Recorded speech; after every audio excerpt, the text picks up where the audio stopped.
Hello, gorgeous. Welcome to HG Radio, everything beauty, cancer, and inspiration. Here is your co-founder and host, Kim Becker. Hello, gorgeous, and thank you for joining us today. I'm your host, Kim Becker, and this is Hello, Gorgeous, everything beauty, cancer, and inspiration on Society Bites Radio, social interaction for your mind and soul. This episode is brought to you by Amplified Marketing Group. They specialize in affordable mobile solutions that will get you noticed and help you retain your customers.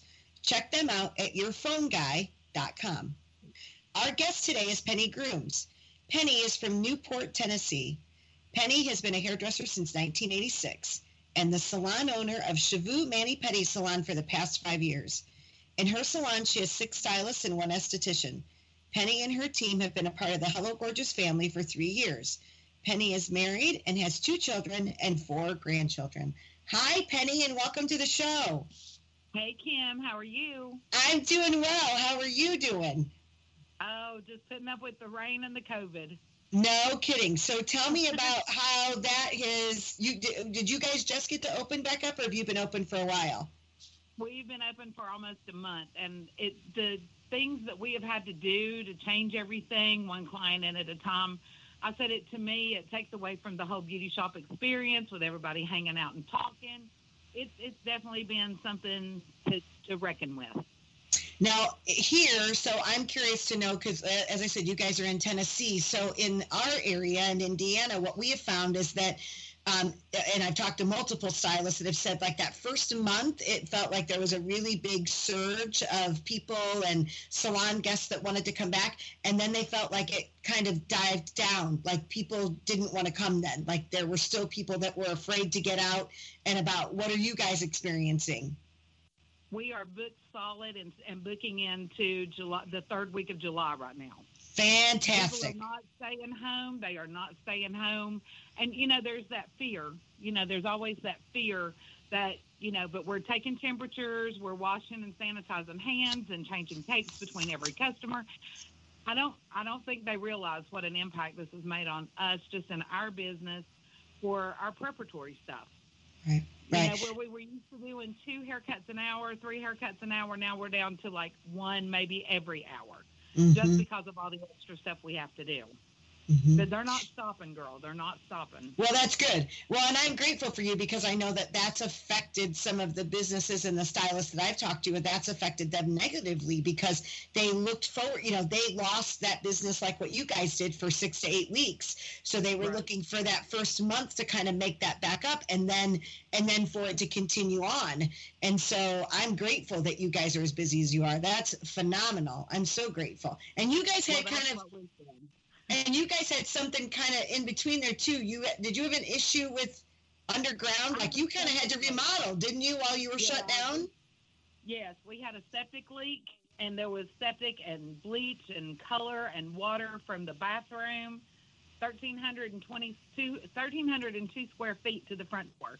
So we had to completely strip the shop out. We've had to scrape glue. It was 4 weeks of unending. And thank God my kids were on vacation from work and we didn't have, it was crazy. But we do have a new shop out of it. A lot of it's new, the flooring especially. And I got to organize everything the way I wanted and everything's just perfect, So, and the girls are doing an awesome job helping me keep everything together and just trying to keep it all organized and keep everything going. But yeah, I'm glad that's over, but I'm glad it's done and we have what we want. So, well, and that it happened during a time where you didn't have to lose any more business than you've already lost too. So that was kind of a blessing in disguise as well. Right. It was absolutely a blessing. It happened when it did. So FYI out there, PVC glue does not last forever.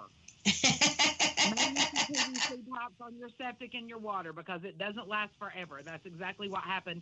Just the glue, dried out, so you can make a big fat mess out of it if you're not. Yeah, that's right. That's good. Good advice. Good advice. Yeah. So I wanted to know. I don't know the whole story. Like, how did you decide to actually even become a hairdresser? Because I don't know that story. When I was little, my grandmother and my aunt used to go to this little lady who had a shop in her house. And this was back in the late 60s, early 70s.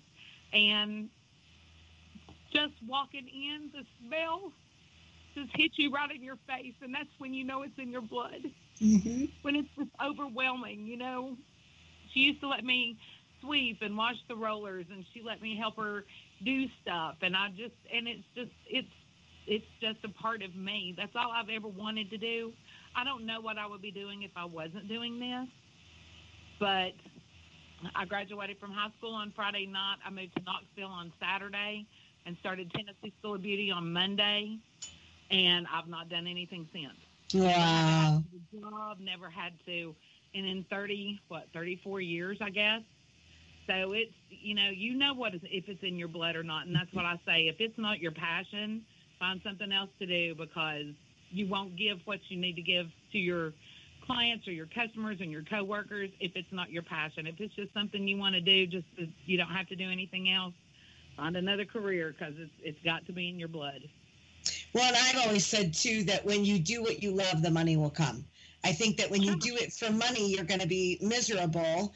But when you do what you love, your passion shows through, and the money it'll all come. It just comes. It'll all come. Yeah. It'll all come. Customers will come.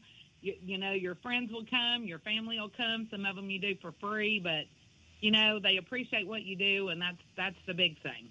That's right. The big thing. As long as your clients appreciate you and how much work you put into them, that's what's important. Now, did you always know that you wanted to open a salon? No.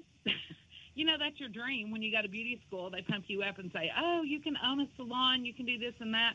And when I graduated, I came back to Newport, and I worked at a little shop that I used to go to when I was little. She let me do one haircut, and that was my grandfather. And I said, I can't make no money this way. So I moved to Knoxville and went to work at America's Cuts and worked there for 5 years as a quick service salon. And then I moved back to Newport because I just got tired of living in Knoxville. Came back to Newport, and I went to work at People's Barbershop. And I worked there for 23 years, and I became friends with the girls across the street. And little Penny Gates owned Shavu, and she just said, I'm tired. I'm ready to go. And I said, well, I'll buy it if you'll stay. And she said, well, I can do that. So I purchased it from her 5 years ago, and she's still with me. She works 1 day a week. She's 30-something years. She was tired of it too, but she's still got a lot of customers that come. But we've had a lot of changes. We worked downtown for 2 years, and then we grew. We came out here to our new location where you've been, and we've been here 3 years. It's going to be 4 years in November, and a lot of changes. Not because we wanted to always, but it's living the dream. It's just living the dream that I had. I know when I owned a salon, there would be a buzz about, and it may not be right now because COVID has taken a hit, but like 3:00 in the afternoon, all my chairs were filled, and we had people in and out, and there was just an energy and a buzz that was in the salon that I would smile like, I can't believe that this is what I get to do for the rest of my life. Like it was just something. Like you said, it just kind of gets in your blood. But I would smile to the point where tears would well up in my eyes because I was just so grateful that that's what I got to do. Do you experience that? Do you guys have that buzz, or did you before the whole COVID thing come when it came to town? Absolutely. So one day after all the new girls had came and everybody was getting settled in and I just kind of looked, and this place was packed. Before COVID, we could have 2 or 3 customers in here and people going all the time. And I just kind of looked, and I grinned, and I looked at Trish, and I said, I never thought it would be like this. Because I worked by myself for about 4.5 months, and it was devastating. A change of, a group of people that you thought would be here forever, and they decide they want to go and branch out on their own. And you don't hold that against them. It hurts your heart just a little bit.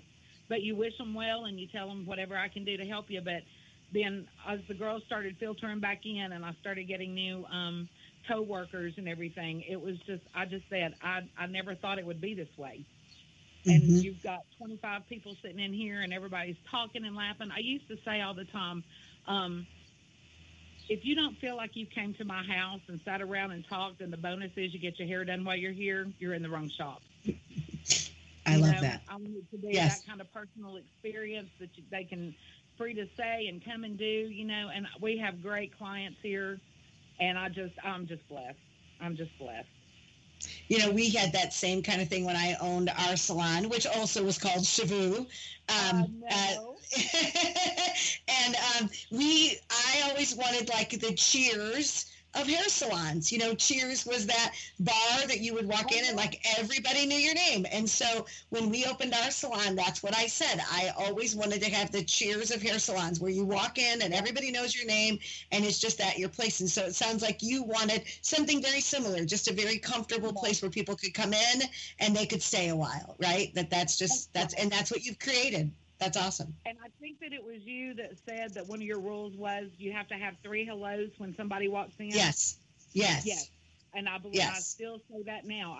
I'm like, Kim says, you need 3 hellos when somebody walks through the door, because if people feel like they're coming in and bothering you or they're an inconvenience, they're going to go somewhere else.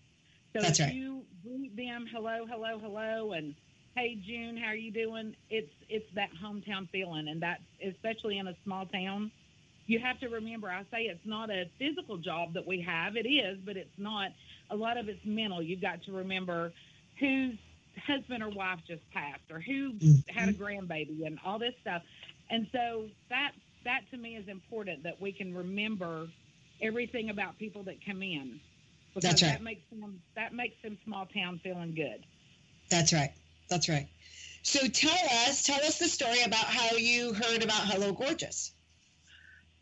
Well, me and some of my past coworkers were at the Birmingham show, and one of the girls and I had been friends for a while, and she said, I really want to do something with cancer patients.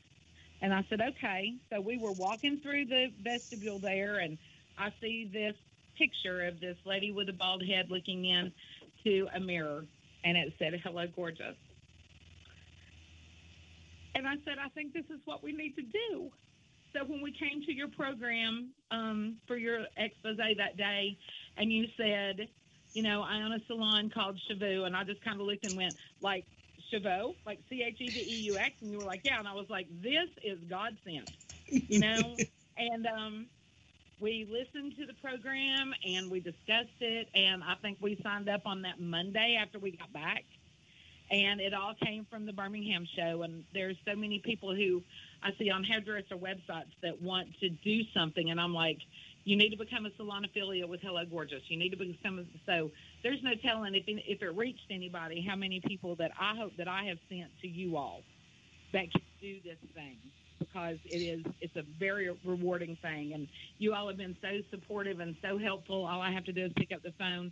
Tricia knows my number whenever it pops up on the phone, and you're one-on-one with us, and that's what we like about it.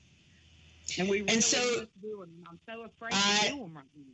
I know. That's what we have said too. We're trying to come up with a protocol, because let me tell you, so you guys have done a great job. So Trish came down, she trained you. You guys went through you've taken it to the nth degree. Is it your mom?